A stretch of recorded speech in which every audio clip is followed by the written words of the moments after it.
welcome back. This is the Exvangelical Bible Study. I'm Sarah, and I am here with Justin. And last week we covered the first six chapters of Genesis. And so this week we are just going to kind of keep plowing on through and dive in. So thanks for being here, Justin. Well, I'm glad to be here with you, Sarah. And I guess we're about to dive in because I think we're starting with the flood, aren't we? Yeah, it's flood time. Hope your brother life preserver. Oh no, you don't get those. All right. So we did the first part of chapter Right, six right, where God was mad at everybody and he says, I'm sorry I ever made them. right. Yeah. And then we get introduced to Noah. Isn't it weird? Um, Did we talk about this last week? But isn't it weird that God like regretted something, being that he's supposed to be all knowing? yeah. There's actually a lot of this in these next couple chapters of God regretting and God sort of finding things out and Yeah. God having to remind himself of things.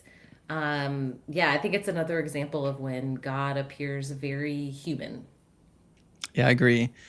There's a good book on this I've been meaning to pitch during my lives, and I don't know if I've ever brought it up, but there's a book called When Gods Were Men by Oh, Esther Hamori. She's phenomenal, by the way. But anyone watching this, if you want to know more about that particular topic, because I don't think we're going to talk about it too much tonight, but that's a really good book on the topic by like a world-renowned scholar. So, nice. Yeah, that's awesome. Yeah, the Lord was sorry he ever made them, and then the Lord said, I will completely wipe out this human race that I have created. Yes, and I will destroy all the animals and birds too. Now, what did the birds do? those poor Seems birds. especially petty, particularly because a flood is coming. Like, the flood is not going to directly kill the birds. Right. So they're just gonna slowly like die of starvation or Yeah. So I was having similar questions because God says he's going to kill everything, right? So if we go to put it on the screen, verse 19, it says, and every living thing of all flesh you're going to bring on the ark. And then everything not on the ark, all living things of all flesh that are not on the ark, they're gone. They're dead, right? So I guess the thing of it is some of these animals, I don't fully know how they're going to die yet. You know what I mean? yeah, I mean there's certainly lots of sorry, Ruby's drinking.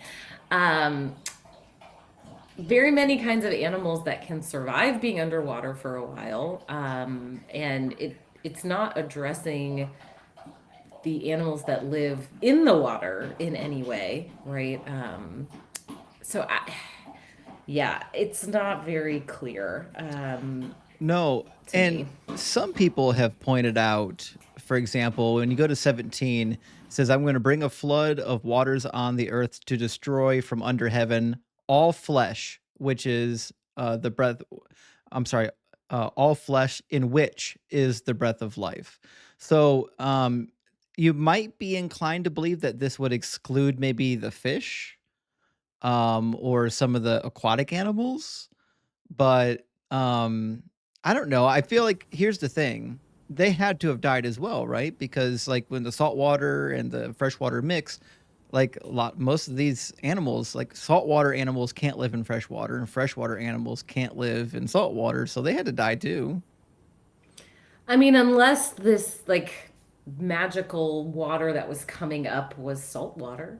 I mean, maybe the flood was salt. It could have been not fresh water. Yeah, that certainly could be possible. And to your point of the birds, I guess birds have breath in their lungs, so they got to die too. But it's not immediately clear how they die because they're Right. theoretically not affected by the flood, like ducks, The right? ducks That are fine. the I think the ducks are going to make it, aren't they? Yes. Certainly, maybe some of the penguins. Yeah. Yep. but they had a spot on the ark, so they're fine. That's true. Yeah, the penguins. Yeah, they crawled all the way from the Antarctic to the Ark in the Middle East. In 100-degree weather. They did. They were good penguins. Well, what's really funny is, so, this Bible that I'm working with, that's this living translation or whatever, and it has these little, inserts of like, and for anyone's watching, like, this is like little text to tell you about the text, right? And so this one says, many have wondered how this animal kingdom roundup happened. Did Noah and his sons spend years collecting them? In reality, the creation along with Noah was just doing as God commanded. There seemed to be no problem gathering the animals. God took care of the details of that while Noah was doing his part by building the boat. So magic. Don't ask questions. Don't worry about the logistics. It's not important. It just happened. It's so bad. Well, so the ancient rabbis had some theories, and believe it or not, the Quran mentions this as well, that in order to wipe out the fish, God had to do some additional stuff. Like God brought all the animals himself, including like whatever animals he had to do magic for. Mm-hmm. But then he also managed to kill off all the aquatic animals by making the water boil. Oh. Isn't that an interesting one? Wow. So we're going to drown everyone, and if they don't drown, we need to boil them. Yeah. Yeah. And that was how King Og was able to survive. Because remember, it says later King Og survived the flood, being the last of the Rephaim, the giants. And so you might ask, how in the world did King Og survive, right? And so they have this narrative in the Talmud that King Og, along with one other like mystical animal, clung on to the side of the ark. And yeah, he survived the flood for an entire year, along with one of these animals with big old horns. They tied to the side of the ark, and just waited it out for 371 days. And the question came up: how did he not die in the boiling water? And they say, so that's the problem with this. I know, right? So the animal is typically referred to as a rama. It's a horned animal of some unknown characteristic. So the rama and also King Og were clinging onto the ark, and it says that God performed a miracle by cooling the water on the outside of the ark, because the ark was made from wood and pitch, and the pitch would melt in the boiling water. So they said God did a miracle so that the pitch wouldn't melt. And because the pitch wouldn't melt because he cooled the water around the boat, that means King Og and the Rama was allowed to survive the flood. And so even in like Jewish tradition, they had the same questions as you. Is like, logistically, how did everything actually happen? And you have to start inventing details like your study Bible, right? God must have done X, Y, or Z, right? What did he eat for a year? Like, never mind the boiling water. Maybe he could climb up high enough, but like, what did he eat? Well, how did he contract his muscles for an entire year? Like, what? When did he sleep? Like, it's. Well, remember, if God is just doing miracles here, right, then God can do more miracles. Like if he does miracle 1, he could do miracle 2, right? And honestly, that is what I hear a lot for people who do take this story literally. Is like, I don't know, but God can do miracles, so it's all fine, and the details aren't really that important. That tends to be the thing, right? Is so if you have a God that can do anything, right, then any plot hole in the story can be resolved with God. You just plug God into the plot holes, right?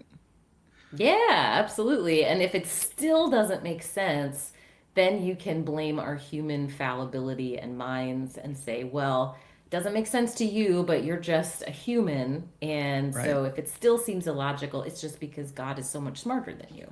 Right. Yeah. Listen, if you don't understand it, it's because your peanut brain can't grasp it. And God is just, he is so much larger than us, and so much beyond us. We can't grasp the nature of God. But like, we could use that excuse for anything. Like if you use that excuse for the Hindu gods and Christians were like, well, listen, these gods don't make any sense to me. And you said, well, they're just beyond your understanding. Do you think they would deal well with that? I do not. I don't think so. Shockingly, no. No, I don't think they would. Yeah. Yep. Color me surprised. Well, I do want to get into the boat Right. because Yeah. you, sir, are an engineer, and I'm very excited to hear your analysis here. It has very specific instructions for this boat, right? It's made from resinous wood, sealed with tar inside and out. It tells you the length and the width and the height. There's an opening all the way around the boat below the roof, and then three decks inside the boat. Right. Okay. What's the word for ability to float? What is the sailability of this vessel? Well, so I think in terms of sailability, like you can get it to float. Like, you got a big old pocket of air surrounded by wood. I think the floatability is okay, even if it's super heavy. I do think though, like I think the biggest problem with the ark though is that because of the size of the boat and the dimensions of the boat, it'd be like long and it would have a tendency to really twist and turn in the water because there's not a lot holding it in shape. And modern boats, they have like metal strapping, and even in the Bible, in fact, it talks about there's an occasion where the boat was gonna run aground, and it talks about Mm-hmm. the strapping of the boat. So there's this idea that these ancient boats needed to have some sort of rigging on the bottom side of it to keep it from warping, because that's the nature of wooden boats. So most structural engineers, I've read way back in the day analysis from a structural engineer on this boat, and the basic consensus is if it didn't twist itself to the point where it came apart, then it would still probably end up twisting enough that it would be taking in water. Because remember, they had to seal the outside of the boat with pitch. So even if it didn't self-destruct, it would still destruct enough that it would have gaping, water holes in it. So that's kind of a problem. One of the bigger issues is it doesn't really say much about how well it would prevent itself from capsizing. So a boat of that Oh. size typically needs to have a vertical mass below the water line to keep it balanced and make sure it doesn't capsize. And so, like when I was in, very early in my engineering educational journey, there was an engineering project we had to do. It was really fun. It was one of my favorite projects. And I guess I was probably 17 or 18. And the goal was they took the class and they gave us 2 rolls of duct tape and like 2 cardboard moving boxes. And they put everybody in teams of 4. And then your team had to create a boat using cardboard and duct tape. And then the 4 of you had to get into that boat and make it across the pond. We had a big old pond on campus, and you had to get that thing across without sinking. And one of the hardest things is when you load up a boat of that nature, it doesn't stabilize automatically. Like there's a lot of tricks you have to do to stabilize the boat in the water. And so like some boats have ballasts, so they'll have like these air pockets along the side of it that prevent it from getting too cattywampus in the water. Some of them have like is it a keel? Is that what they call it? I don't Um, know. so some boats have large I'm going to call it a keel. Yeah, it's the keel is the bottommost longitudinal structure element in the watercraft. So they have a long keel going into the water to keep it balanced, and also help it to fly straight, or to go straight. And then some of them could have like big old stones strapped to the outside of it that sink down into the water to keep it balanced. So but we're not told of any of these things. Like we're not told that the boat Right. had any of these designs. So like you're kind of left wondering, like, if God's are the boat plans complete? Because if that's it, if those are the only instructions Noah was given, then he must have known a lot about boats to keep that thing afloat. He must have improvised something. But that was a long answer to a short question. The real answer is no. That thing would not be seaworthy.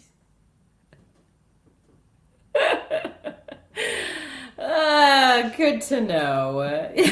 Did you ever think about the building process? Yeah, so I mean, he's in the desert, right? I mean, Not a essentially, lot of really big trees yeah. around, right? I mean, but again, I think we get into that miracleness, right? Hmm. So if there weren't a lot of trees for Noah, it's okay. God will just make them, right? And like how is he going to lift, Yes. create things to lift the big whatever? It's okay. God just made it light enough, right? Like Right. you can any of those like you were saying plot holes, we can fix with a miracle. So, because that, I think that's where you have to go with it, right? Because, like, have you ever seen the building of like the Titanic or any of the large vessels?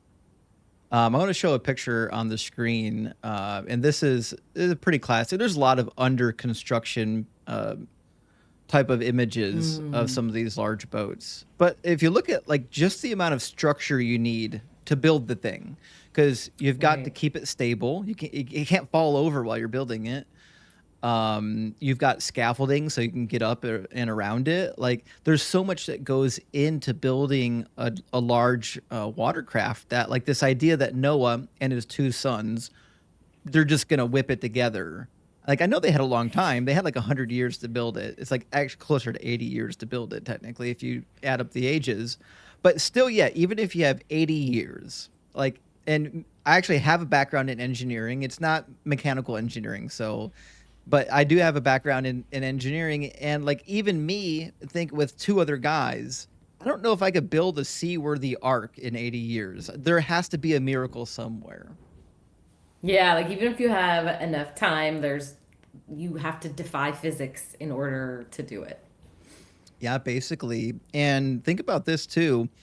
Um, the wood that they would have needed to use is not native to their area.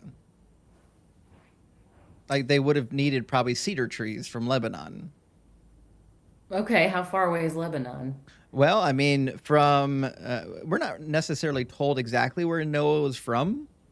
The boat came to rest in the mountains, of Ararat, but we don't really know where Moses was from. But if he was from Mesopotamia, like just say generically somewhere in Mesopotamia, well, generically, if you live anywhere in Mesopotamia, you're about 100 to 200 miles from the cedar forest.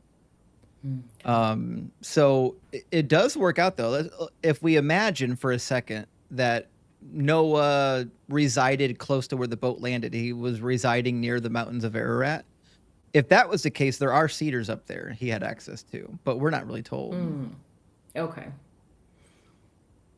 Well, we put a little magic, a little miracle, we get it done. It's always the magic. But listen, what if God did an extra magic trick, and when like the horses and the oxen and the other animals came in, they just brought the magically felled wood with them. Like God just had it land on their backs and they carried it with them. I mean, if when you start invoking magic, anything is possible. Yep. Yep, it sure is. Well, I in there's several times in the next couple passages where it does that thing you were talking about last time, that we have part of the story and suddenly we're starting the story over again. And I know you were explaining how we're essentially merging like two versions of the story together. And so, that's going to happen several times, but right at the beginning of chapter 7, um, it is it's telling us the story of when the flood actually physically begins, Right. and it keeps getting the details wrong. Um, It's so true. It's so true. Right? So it says, like, okay, first everyone is going to get on the boat. It says they came on the boat in pairs as God commanded. And then verse 10 says, 1 week later, the flood came and covered the earth. And so then it says, it starts over in the next paragraph when Noah was 600 years Right. old. This is going to happen again. And it says in verse 12, the rain continued to fall for 40 days and 40 nights, but Noah had gone into the boat that very same day. So Noah either goes into the boat a week ahead of time or he goes into the boat the day that the waters begin. Right. So there's a lot of contradictions in like the Noah story. And if you give me a second, actually, I've got a Kindle version of a really interesting book. Um, it's called The Bible with Sources Revealed. It's by Richard Elliott Freeman. And what he does is he goes through the 4 different redactional sources for the Bible. So, and he parses out the 2 different redactors, the 2 different versions of this story, and makes a pretty compelling case for why there was actually 2 separate narratives. And they make a lot more sense. Like the contradictions actually go away when you split them up into their actual sources. Give me a second, see if I can pull it up. I don't know if I can show if it's easy enough to show my Kindle books on the screen, but I'll try it in a second. But that being said, you've already read the story, which while you're asking questions, did you list all of the contradictions, or did you notice many of them? Well, I'm not that organized, but I starred them in my text. I did Okay. not create a spreadsheet. Okay. Because there are contradictions. So, and when you say the looking at the different versions, the contradictions disappear, is that because you're separating it into 2 separate stories? Yeah.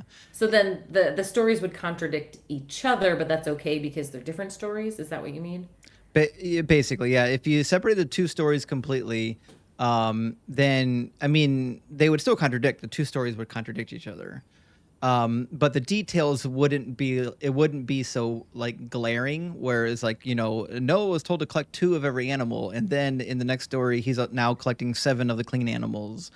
Or Mm-hmm. it was going to rain for 40 days and nights, but he actually ends up on the boat for a little over a year. Uh, those contradictions are no longer like side by side, but they are Okay, still. yeah. Yeah. Okay. That makes sense.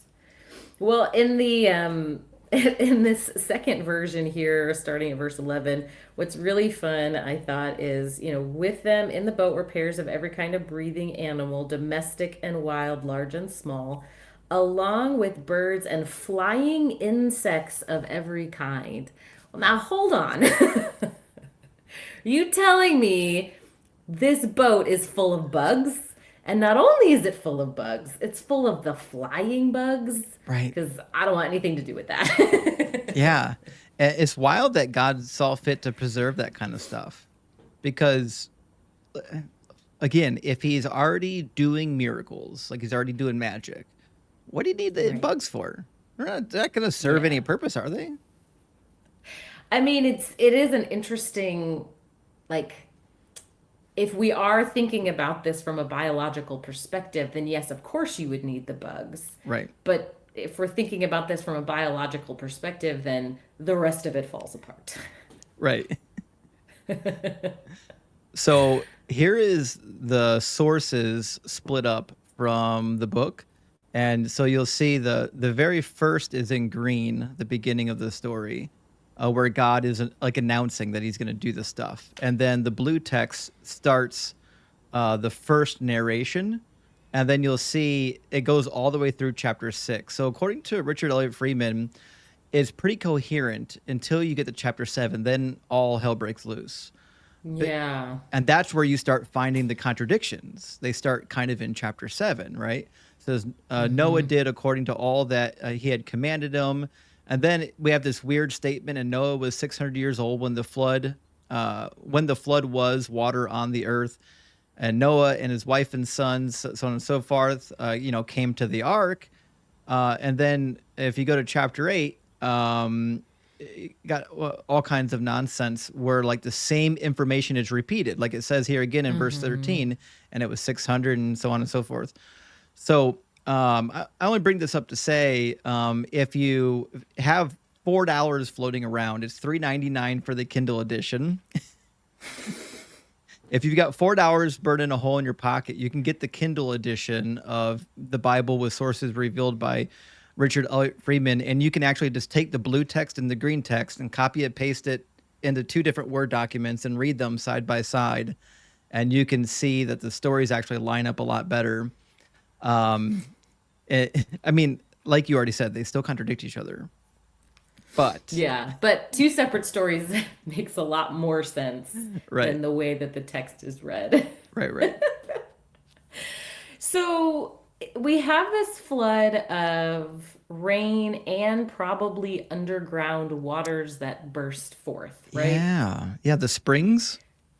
Yeah, well, and it, sorry, Ruby.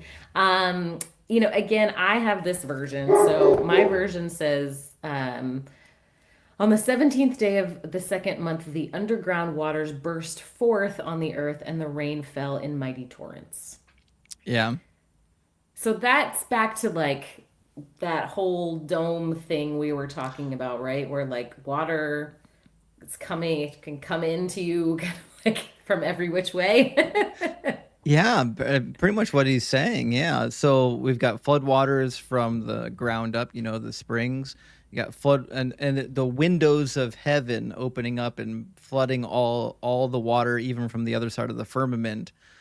And that seems to be their explanation for where all the water came from. The question that I always had is, where did they think it went to? Like, 'cause it couldn't have evaporated and went back into the atmosphere, because it would, there'd be too much of it. It couldn't go anywhere. It's trapped by the firmament. Well, if the firmament has a window, I mean, it probably has like a back door, just open up the back door and off it goes. Fair enough. Yes, yeah, very good point. And if God is in control of these windows, and he invented how rain works, I'm sure he could figure out how to get the evaporated rain back out the window. Yeah, it'll just, off it goes out the window. Just need a Well, strong it wind. doesn't right? All it says in here is that like the water recedes, like Right. it doesn't really give us any more information. Right. And it goes on. I was trying to I know I heard you have the exact number of days, but it was like, okay, 150 days, and then the boat comes to rest, and then 2.5 months the waters start to go down, and then there's another 40 days, Yep. and then he does the dove, and then there's another like 2 more months, and then finally we can leave the ark. So it's a little disjointed, as you said. Like what? So I did a spreadsheet a while ago with the days, because if you add up all the days, Of course you did. you get about, I think it was 371. Okay. But when you're in chapter 6, okay? So in chapter 6, it just says, the flood continued 40 days on the earth, and the waters increased and bore up the ark, and it rose high above the earth, and the water swelled. So, okay, cool. So you might be led to believe that the water went up for 40 days and 40 nights, because it concludes, and all flesh died. Cool. So it rained for 40 days and everything died. I mean, what more do you need? And it says, only Noah was left, and those with him remained in the ark, and the waters swelled on the earth. And then we get this statement in 24. For 150 days. Wait, what do you mean 100? Where'd the 150 come from? That's a few more than we earlier discussed. Right. So there are some serious questions, and let me see what they did with that. There we go. So if you go to the Bible with sources revealed by Richard Elliott Freeman, he's actually making the case that verse 24 was actually part of the next section of text. So if you go to the end of chapter 7 for Genesis, it's got it listed as the priestly source. So the priestly source is in contrast with the, I think it was a Yahwistic source, which is why it seems so weird that it's like, wait, where do we get this new number from? And it gets worse because the numbers come back around, because there's more. There's so many. It's right? yes, more and more. Well, and so this, like, the way this ends is really interesting in that when I was a Christian and reading this, I just didn't think that much about it, but they're describing this boat is kind of running aground at the top of a mountain, and it just sits at the top of the mountain for a while until the water is receded enough. Right. And then you're opening the ark, and all of the animals are just leaving the ark, and they are not in the right, potentially the right climate, right? They don't, all the plants are dead. They're gone. Um, right. Although I guess, well, the dove, right? Didn't the dove bring back an olive leaf or something? Yeah, at the very end of it. So maybe the plants are coming back. But now you have all of these animals. Are they all supposed to just hang out there, or like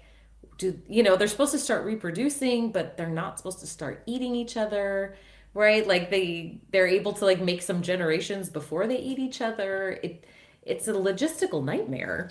It really is. And everything you said is like, I think if you're reading the text slowly, like you'll see it, and you can't unsee it, right? Yeah. The problem is I don't know if people are actually reading it very slowly because, as you said, the logistics are a problem, right? So, the herbivores, right? There are herbivores that were on the ark. What are they eating? Like after they disembark from the ark, we're kind of led to believe that maybe there was some herbs that regrow because the bird was able to go and get a olive leaf, and that's great.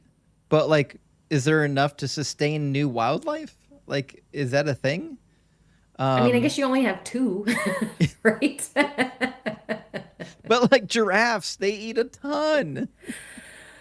Oh, yeah. Well, and it's interesting to try to figure out how many of these animals there are. And I know when Right. you and I went to the Creation Museum, they were really kind of heavy on this word kind rather than species. Yeah.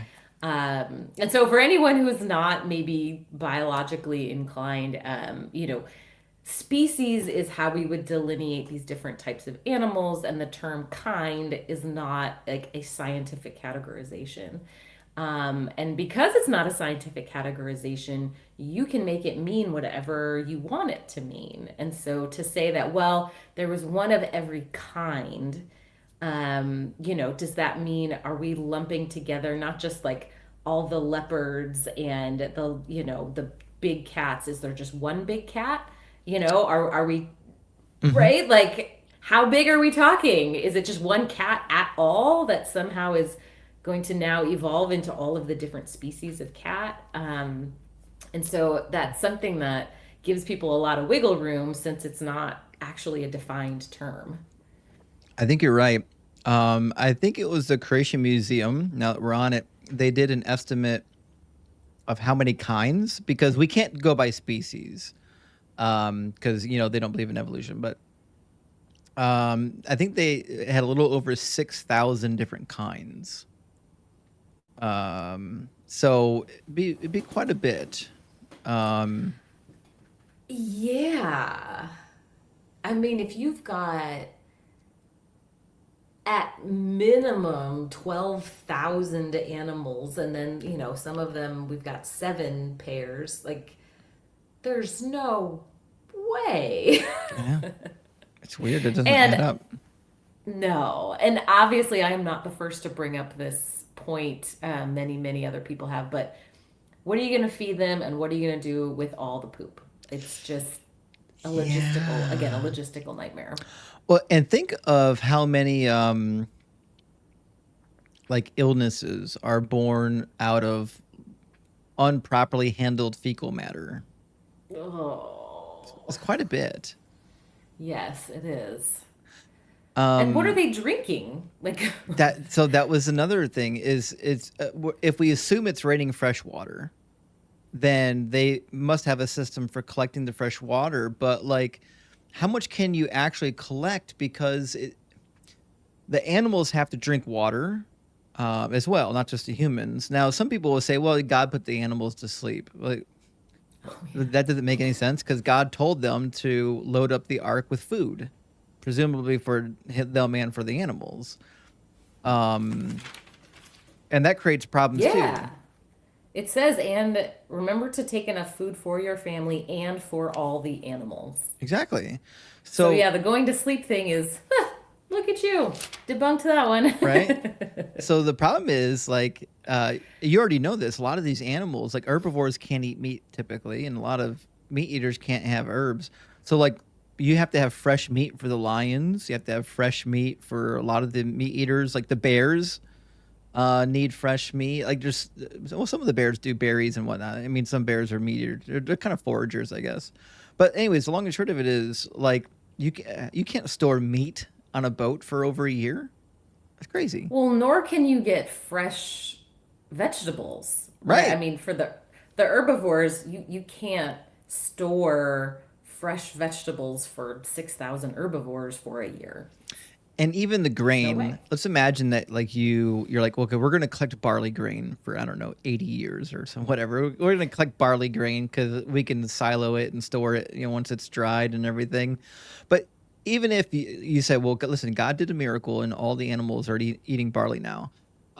It still doesn't solve the problem because you just run into more issues. Like if you put a bunch of barley into a collection bin, whatever, a gigantic collection bin on the boat, well, moisture is still going to get in there, and that. So I do some beer brewing, and so I have to keep grain. And most grain, if there's even a hint of moisture, goes bad like within a month or two. You can't just store it infinitely. So certainly in a flood, whatever grain you've got stored up for the animals, it must have been preserved by miracle. So every problem with the flood comes down to you have to believe God is doing more and more miracles. Everything is just a miracle. Yeah. Well, But and I'm sure it would be really heavy too, right? To oh my gosh. store enough grain to feed 12,000 animals for a year. I Mhm. mean, isn't that going to sink your boat? Yeah. So, and that's the other thing too is like, okay, so if God is doing all these miracles to get around common sense, then what's the point in preserving all these animals? What are you doing with yourself? Why are you preserving all these Hmm. animals? Just tell Noah to get his family on a boat, take their favorite animals with them. Maybe you'll have some fun pets and call it a day. The goal of the Noah Yeah. story is to demonstrate how there is like how there are living creatures that existed after the flood. So, and the explanation is, well, God gave Noah the information. He told Noah to go collect the animals, and because Noah did this, that's how the animals were preserved. So, it's not initially framed as like a totally supernatural story. But once you get into the Yeah. logistics, then you have to start invoking the supernatural because it no longer makes sense. Yeah, I agree. I mean, if it's going to be a miracle, why are you making this poor guy spend 80 years building a boat? Seems kind of mean. Right. And if you read the stories of Noah that came before Noah, it's clear that the story was never meant to be a story of God's magic. The story was meant to be a story of God giving the human beings the information that was needed to preserve. So, like, I've got a Right. layout. Let me see if I can get it big enough of the other flood stories.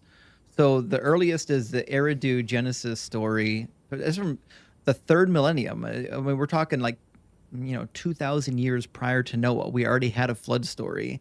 And then another one in their Atrahasis epic, which is probably 700, 800 years before the biblical one was written. The Gilgamesh epic has its own flood story, and then finally we get the biblical story. So we've got three different editions of the flood story, all roughly the same days. All this narrative where God's like, listen, I'm going to flood the world. I'm going to kill everything. I didn't like the thing that happened. We got to wipe it all clean, but I'm going to give somebody the information they need to survive it.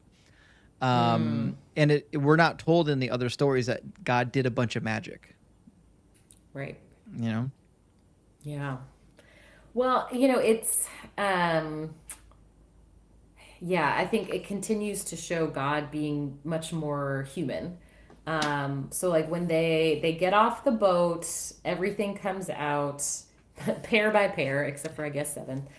And then so Noah has to build an altar and sacrifice the Mm, animals, but I guess these were the extra ones, right, that he had brought.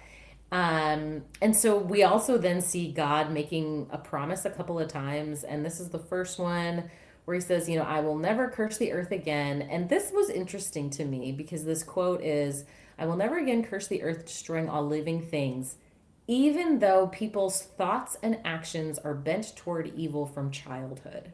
right? Yeah.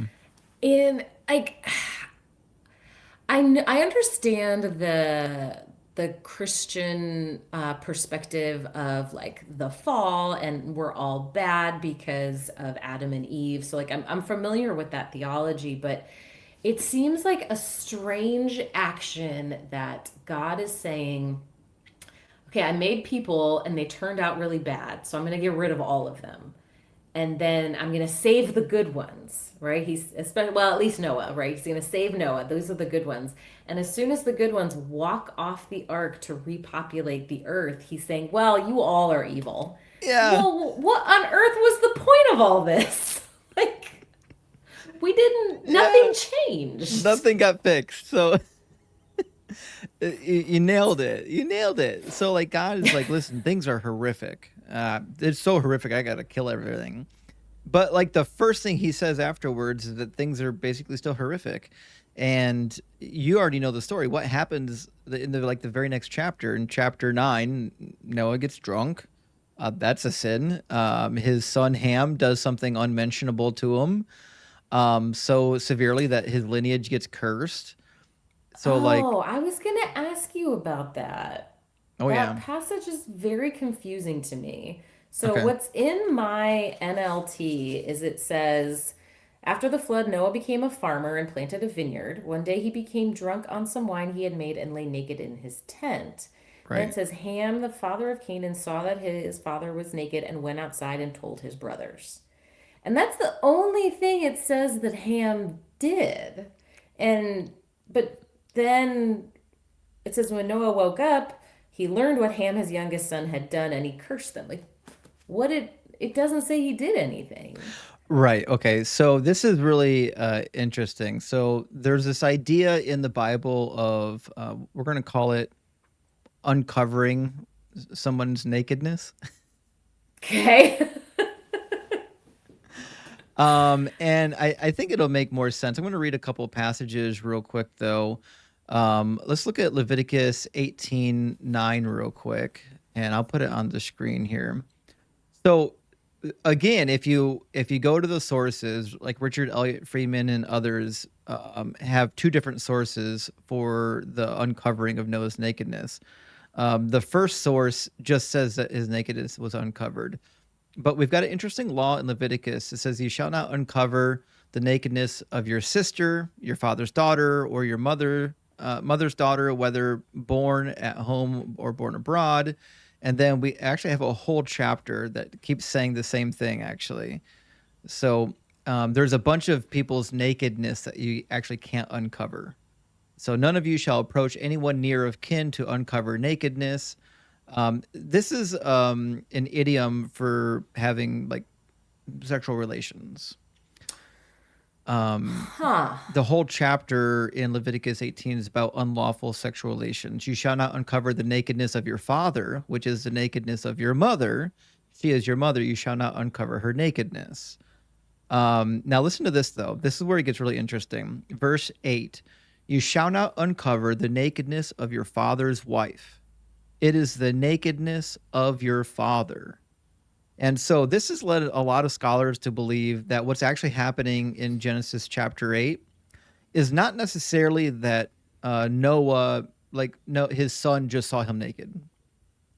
Most scholars kind of agree that what happened here was either something happened to Noah that was improper, like he was taken advantage of sexually while he was drunk, which is possible. But my theory, and a couple scholars agree with me, my theory is that he actually uncovered the nakedness of his mother, meaning he raped his mother. And that's why you could say, because, again, in Leviticus it says, you shall not uncover the nakedness of your father's wife. It is the nakedness of your father. So you could say Right. that you uncovered your father's nakedness by saying that you slept with his wife. And that is actually a pretty clear motive. There's more of a motive for the child to sleep with his mother than there is for him to sleep with Noah. And we see this actually, and I think you're familiar with the passage, when Absalom rebels against his father David and tries to take over the kingdom. In a display of force, he takes 10 of David's wives and he Right. rapes them on top of the palace in broad daylight. And the goal of this type of behavior is to signal to like all of the onlookers that you're now in charge. Like I didn't just take over. I slept with the king's wife. Right. So I think that Ham was trying to take over now that everyone's dead and it's just him, his brothers, and his father is trying to take over the hierarchy and say, I'm in charge now. I think he slept with his father's wife while he was passed out, couldn't do anything about it. And it was revealed, and it didn't go so well for him. And that's why, remember the curse that's issued? The curse is it's not to Ham. Ham is never cursed. Yeah. It Who's says the it's Canaanite, well, his descendants, right? exactly, it was The first Canaan. descendants. But Canaan Who didn't do is, anything wrong. it's Yahweh. Come But on. that's a great point. Yahweh would curse anybody. He's fine with that. Well, So so in mhm. my version, it just says he saw that his father was naked. And so Right. is that like the reworking of uncovering his nakedness? Yeah. Okay, because that's actually a big difference. Like it's changing the verb of like, did he just observe his father was naked or did he do the act of uncovering it? It seems like that would be a big deal to translate it that way. Well, so we have an idiom in the Hebrew to see the nakedness. So it Okay. does literally say that he saw the nakedness of his father. So that's a real thing. And Okay. but here's what most scholars do with it. Okay, so if you read like the scholarly literature, they think that verse 23 was added later. So Oh. if you start in verse 20, it talks about how he got drunk and whatnot, and then 22 says, Ham, the father of Canaan, saw the nakedness of his father, um, and then it says, and told his two brothers outside. Okay, so a lot of people think that the original story was that, and then 23 was added later, where it says, then Shem and Japheth took the garment and laid it both on their shoulders and walked backwards and covered the nakedness of their father, and their faces were turned away and they did not see their father's nakedness. So a lot of scholars are actually of the opinion that this was added later to explain what happened after. When the original story probably didn't have that. It probably said, saw the nakedness of his father and told his two brothers outside. And then when Noah awoke from his wine and knew that what his younger brother had done to him, so on and so forth. So that's the thing is if all you did was look at something, then when Noah woke up, there's no way for him to know something happened. He has no idea. So either one of two things had to have happened. Either something sexually happened to Noah and he woke up, it was like, I'm feeling things I shouldn't feel. Or something happened to Noah's wife. And when he woke up, she was there and said, hey, by the way, my Right. nakedness was uncovered. But if it's just a matter of him waking up and recognizing something happened, he would have no way of knowing someone just accidentally looked at him.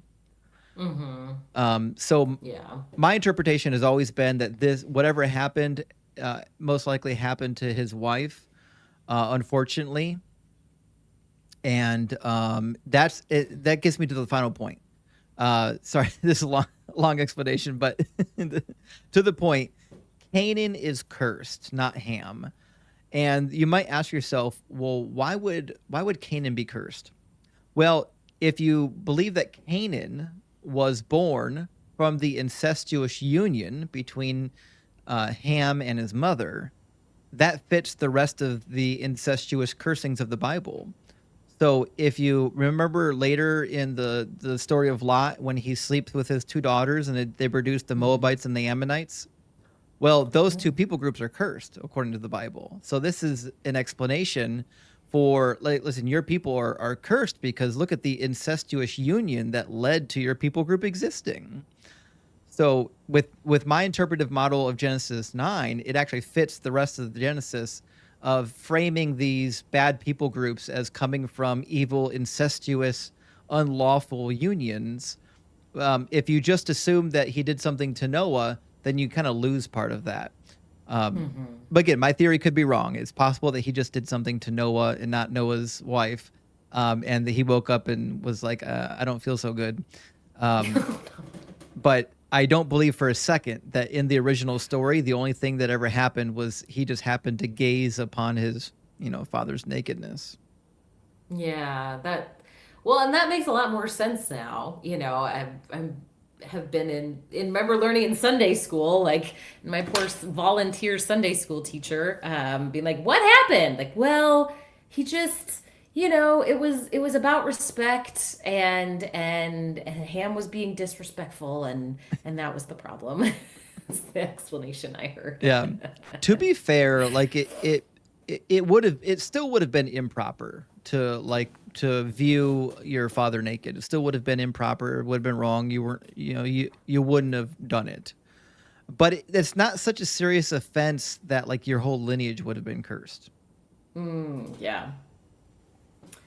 Well, I want to move to the next story, but there was one thing I wanted to point out um, in chapter 9 where God is saying, "Here's my covenant." And in 5 and 6, he's saying, "Murder is forbidden. Animals that kill people must die, and anyone who murders must be killed. Yes, Mm, you must execute anyone who murders another person, for to kill a person is to kill a living being made in God's image."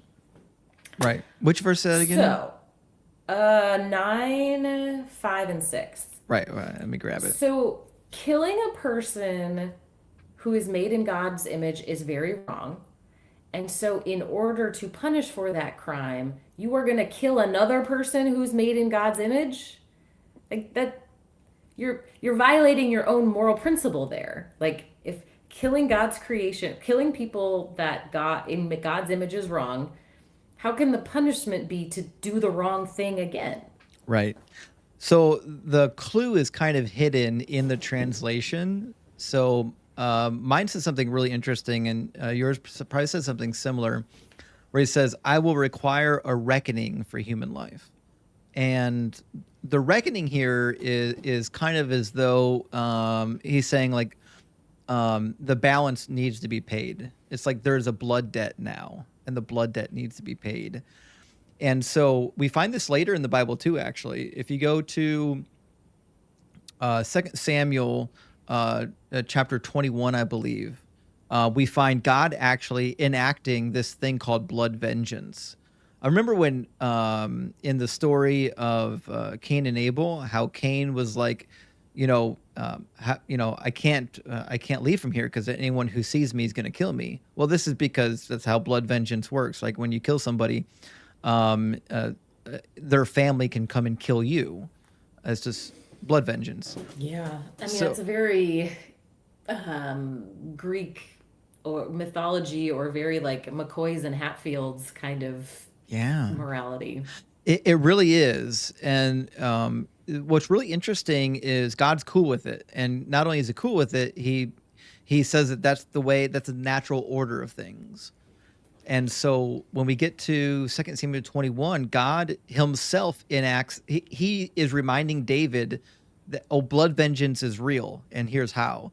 It says, there was a famine in the days of David for 3 years. And year after year, David inquired of the Lord. And the Lord said, there is blood guilt on Saul. Okay, so God sends a famine to all of Israel. because there is blood guilt on Saul for something Saul did. It says, and on his house, because he has put the Gibeonites to death, which if you read Joshua chapter 9, the Gibeonites were supposed to be protected in the land, even though they weren't Israelites. So, and the solution to this problem that Saul killed these innocent Gibeonites when he should have been protecting them was God set a famine for 3 years, allowed his people to starve. And then the solution is that 7 family members of the household of Saul were given over and killed in front of Yahweh. It says, let 7 of his sons be handed over to us, and we will impale them before the Lord at Gibeon on the mountain of the Lord. And then it happened. And then at the very end of the narrative, it's clear that God was happy with this. It says they did all that the king commanded, and after that, God heeded the supplication for the land. So if you wondered if blood vengeance is a thing in the Bible, not only is it a thing, it's a thing that God he makes it legitimate. He thinks it should happen. I mean, yeah, that's what he's telling the brand new world of these brand new, beautiful, pure people to do. Right. It's beyond the scope of this, but I am containing a rant about objective morality. I'm trying to keep it together and not dive into that. But whew, okay. That's a tough pill to swallow. This is one of the reasons why so many Christians are pro death penalty. You know, they're okay with capital punishment because, well, right. Eye for eye, baby. Yeah. Okay, let's do, like, for our last chapter, let's do the Tower of Babel. Oh, yeah. Yeah. It's a wild one. Okay. You didn't want to go through all the genealogies? Oh, no, I just skipped it. I skipped right over it. Didn't even read it.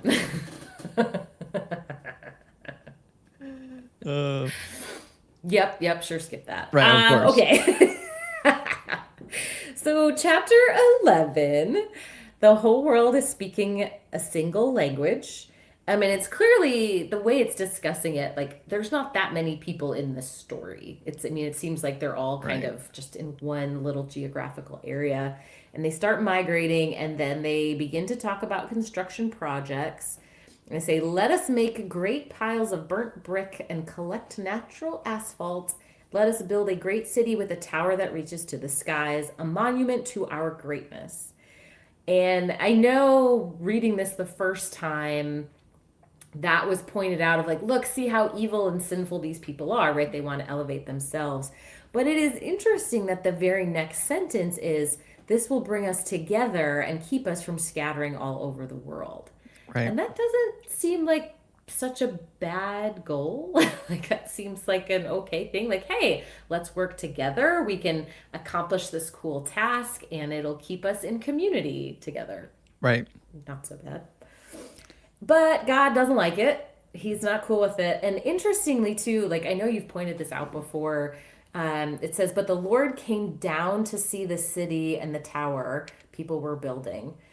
So God is not omnipresent. You know, he's coming down and having a look around. And he said, look, he said, if they can accomplish this when they have just begun to take advantage of their common language and political unity, just think what they will do later. Nothing will be impossible for them.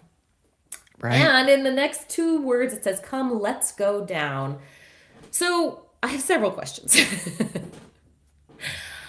First, God clearly seems to be afraid of these people. Yes, you nailed it. Right? He doesn't know what they're capable of, and he needs to stop them because something bad could happen. Right. It's remarkable how sharp you are, and I don't know why Christians don't pick up on like these cues in the text, because they're right there. Remember in Genesis 3 when they kicked them out of the garden, it says, now man has become like one of us. We must, remove them from the garden lest they reach out and eat also from the tree of life. So this idea that, like, listen, we got to separate these humans from us somehow. So like now they're building this tower to the heavens, and they said, let us make a name for ourselves. Now, when I read this, this is, of all the stories of Genesis that are like riffing on Babylon and trying to like, well, we're going to say make fun of Babylon or whatever, I think this is the most clear. And we find in the most common narrative of all Babylon, in the Epic of Gilgamesh, we find a lot of language that shows up here. So, for example, this idea that they can build a name for themselves. Well, that's what happens in the Epic of Gilgamesh. When he realizes that he's mortal, he's going to die one day, he kind of has this epiphany that, well, actually, if I do something like really, if I do something really awesome, then I'll have like this progeny that lives on after me. And so he dreams up this idea that, well, I'm going to go to the cedar forest and defeat Humbaba and cut down the cedar trees of God and make a name for myself. I'm going to bring one of the cedars of God's back with me, right? So it's really interesting that we find the same language used here that we find in the Babylonian tales. Some people from Babylon wanting to make a name for themselves. So the only other question is like, well, what's the thing that they're doing, and why would it make a name for them? Why would anyone care? Well, I think what's actually happening here is they're trying to reach heaven and become immortal. And we've got this really interesting snippet from Gilgamesh where they say, "Who can climb to the heavens and become immortal? Only a member of the divine assembly can live forever." So I think that what's happening in this narrative is the human beings are trying to storm the heavens. They're building a tower that's tall enough that reaches into the heavens, and they're just going to go up there and they're going to join the heavens. And that's why all of the old deities lived on mountaintops, because the mountaintops were in the heavens. And that's why the ancient Babylonians built the ziggurats. It was a mountain on earth. And so they believed they had a room at the top of the ziggurat that they kept clean. They kept food in there. They kept water in there to wash. They believed that the gods that are up in the heaven, they would build a tower to their particular god, and their god could come and rest at the top of the tower and get food and get taken care of, get cared for, have sacrifices made to them. And this was their way of communing with the gods. But we find this really interesting situation in the Genesis narrative where it seems like they're doing something more than that. They're not just building a tower that reaches into the heavens, but they're trying to get to the heavens themselves. And that would be a huge problem because that breaks the barrier. And if you read the book of Jasher, it actually talks about this. In the book of Jasher, it talks about how the tower was a problem because they're trying to get into the heavens. Huh. It's pretty wild. Interesting. Yeah, I mean it's the fact that God is saying, "Ha, look at them working together. They're gonna accomplish too much. I need to slow them down." I think is so opposite of the narrative that I learned about God growing up, and I think like this is such an example of hearing what the character of God is, knowing that like in your head, here's the character of God, and then not having read all this, right? And so then you read it and you're thinking, okay, the data that I have in front of me is not actually reflecting what I was supposed to know about God. And instead of changing your conclusion, you are just trying to twist the data to fit the conclusion you already have. Right. Because this type of God is not loving and caring for his people, No, no, right? I he's mean, he's not. protecting himself against these people. Right. But that's apparent in all of the extra biblical literature. They're scared. In fact, in the book of Jasher, it says, the building of the tower was unto them a transgression and a sin. They began to build it, and whilst they were building against the Lord God of heaven, they imagined in their hearts to war against him and to ascend into heaven. So God in this story is afraid that the human beings are going to come and take things over. Like they're going to lose their place in the divine assembly. Right. Well, and that must be, I circled the word like come let's go down. Mm. Like because and like it doesn't even say who God's supposed to be talking to, but clearly he's coming down like, "Hey guys, get a load of this." Like he's clearly talking to other gods in Yeah. this story. And that makes much more sense if you're familiar with a lot of the biblical language, like surrounding the divine assembly, like the other gods that exist. We catch actually a really interesting peek in Isaiah 14. You know that it's a famous chapter because everyone thinks it's about Satan, even though it's not. Um, Mm. but we have a really interesting snippet where he's making fun of the king of Babylon. It's an interesting, more divine assembly talk about Babylon. But he says, I will sit enthroned on the Mount of Assembly unto the utmost heights of Mount Zaphon. I will ascend above the tops of the clouds, and I will make myself like the Most High. So there's this idea that once you get into the abode of the gods, there's a bunch of them up there. It's not just the one God. There's Mm-hmm. there's an assembly of gods, and they commune on Mount Zaphon. And if you read the Ugaritic literature, that's where the gods live. In fact, Baal in the Bible shows up as Baal Zephon because that was Baal's mountain. He was the one that was living on that mountain, and his father El would convene the meetings of the gods on Mount Zaphon, up in the cedar forest of Lebanon. Which is why we have like amazing psalms like Psalm 82 that talks about this. And I think you and I might have already talked about this before, but listen to what it says in Psalm 82 about like the existence of other gods. It says, God has taken his place in the divine council. In the midst of the gods, he holds judgment. How long will you judge unjustly and show partiality to the wicked? So he's upset with the other gods for not doing their duties, right? And then he says, at the end of it, he's judging them. I say that you are gods, children of the Most High, all of you. Nevertheless, you shall die like mortals, and you will fall like any prince. So, I mean, there are other gods according to the Bible. And Yeah. God's just the Yahweh is just appears to be like the chief God. Mm-hmm. Pretty Yeah, crazy. that's really interesting. It is. Yeah.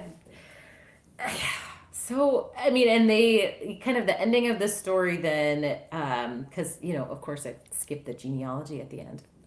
And so they then have different languages and they scatter all over the earth. And so I guess then that is, it's relieving the threat, because now humans are disorganized and can't cooperate. And I think it's just again like the antithesis of what we thought God was supposed to be. Why would God say, "Hey, I'm gonna mess this up for you guys, so that you can't cooperate"? It Right. just it doesn't make any sense with what I used to know about that God. Yeah, it is weird because think about if he hadn't have done that, right? Let's imagine that everybody in the world is all speaking one language. Well, it'd make the Bible way easier to read. Like you wouldn't have to like Yeah. go to school and like get degrees. Like I wouldn't have had to learn a foreign language to read the Old Testament or the New Right. Testament. Like it sounds like bad planning. Yeah. Yeah. I mean, and again, this is a God that does not know the future and has to kind of hedge his bets against risks that he sees coming down the pike. Right. And believe it or not, we've got an ancient Sumerian edition of this particular narrative as well. So the first 11 chapters, I've said it before, like almost everything in the first 11 chapters is we find it in ancient Mesopotamian literature. And a lot of people know this, but they don't know that there's a narrative even about the tower. They call it like a giant mound in Sumerian. But there's a translation done by Chad Boscawen, that's his name, that you can find on the internet. But in the Chad Boscawen translation, it talks about how they were building this giant mound, all the people of the world, and then God confounded their work. It says, in his anger, also the secret counsel he poured out to scatter abroad, and his face he set, and he gave a commandment to make strange their speech, and their progress he impeded, so on and so forth. So, like, again, like the Bible's just like repurposing Babylonian literature and being like, oh, well, here's our take on it. Like, this isn't divine Right. revelation. Yeah.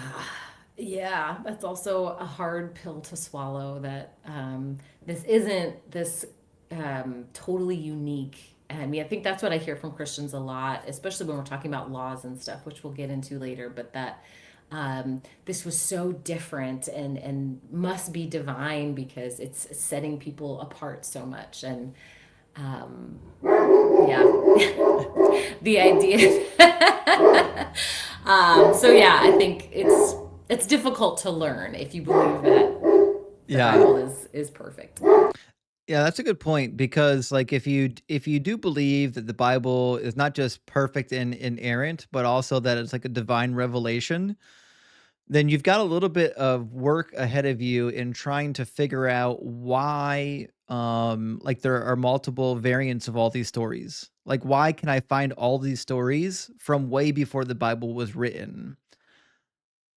Yeah. And honestly, I did not know that growing up in the church. Like, I didn't know, it wasn't something that was discussed or talked about. Right. I remember when I was a Christian, somebody brought this up to me. I was in Bible college at the time, and I had a friend at Miami University of Ohio, not Florida. It was not the fun one. And they took a comparative literature class on this, and they were discussing some of these parallel texts from ancient Mesopotamia. And they asked me about it. They want to know what my take was, and I had the dumbest take ever because I was still a young apologist. And I was like, well, I mean, obviously, these are stories that actually happened in real life. I just have to believe that the story that the Bible tells is the accurate one. Yep. Yeah. Well, coming back to that base assumption that the Bible is true, and then if you assume the Bible is true, then you can figure anything else out. If you assume the Bible is true and everything it says, and you also assume that your God can do anything without question, then there's really not a problem you couldn't solve. Yep. Um, but if you try to apply that to another God or another holy book, then for some reason they don't seem so charitable. All of a sudden, the plot holes matter. The contradictions matter. Yep. Yeah, but that's totally different ball game. Right. All right. Well, we had better call it a day. We've already gone an hour and only done like 3 chapters. It doesn't feel like we've gone that long because it's like these are really fun topics to talk about. Yeah, for sure. But Well, I thank you everyone for hanging with us. And we're going to just kind of keep going, slowly making our way through. Maybe we'll make it a few more chapters next time, but maybe not. Who knows? We'll take our time. yeah. Also, if anyone has questions, you're welcome to leave comments for us with questions. And we do actually read the comments. I think Sarah reads them vigorously. She replies to a lot of them. Yes, I do read the comments more than you do. But like if there are questions or things that you want discussed, I think we're more than happy to try to answer some of those questions. So Yeah, for sure. but yeah, that's all I got to say about that. Sarah, thanks so much for having me back this week, and this is a lot of fun. Absolutely. Anytime.